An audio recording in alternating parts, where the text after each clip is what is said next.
Okay, welcome to Kenshi. Today we're going to cover the subject matter of direct dialogue, or if a character is assigned dialogue, that character will do it and the dialogue won't slip onto any other character. So let's begin. So what I've created is a dialogue here, and I've had to use a piece of logic which is called target has item. I did that because any other way of doing this would not trigger the conversation. So what we'll have, we'll start with the guard, who's going to be Timmy, of course, no other conditions. And then what will happen next is we have wanted stick, which is the item. So if we have a look at what the character has here, I created the little wanted, and this seems to be the best way that I can get a conversation working seamlessly, more or less, as long as there's no other third-party actors who's going to jump in and wreck the conversation.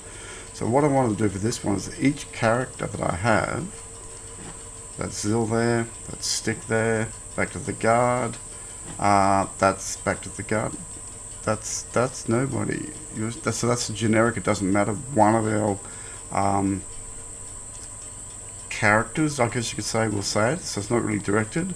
Then back to Zill to say something, etc, etc, etc. So if you watch this sort of work in regard to that, in theory, we might have something going here if the guard plays nice.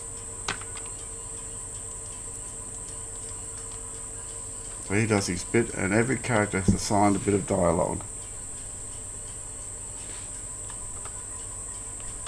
So I can swap around so it doesn't sit on the same person, and if defined, it will hover over and be used by that character. I've tried other conditions when making it from scratch, like is character, has target race, all of those, and they just don't seem to work as cleanly as if you have an item on your character. This seems to be the best way that I can get a dialogue to work without making things too complex, and it looks to work reasonably well as long as there's no other actors happening. And that's all I really wanted to cover today. It was a very simple thing. I actually had to create a new guard here, which is Dave the Talking Guard, with our generic slavers. And I had to do that because the slaver guards have their own dialogue. I needed this dude to be separate and have his own sort of logic, I guess you could say. So if you look at the Talking Guard, here's a squad. We've got the slavers, and we've got Dave sitting there. And Dave is a guard who looks like them, slightly different. And the dialogue package has Dave here talking, sees neutral squad, and it goes about its business. And that's what I wanted to cover today. Was this is one way that's relatively easy to do, to have a character say a certain thing, and as always with dialogue, it's totally up to you whether you want to do it once or whether you want it to actually happen all the time. Depending on the conversation, would depend on what drives that repetition limit. That's all I have today.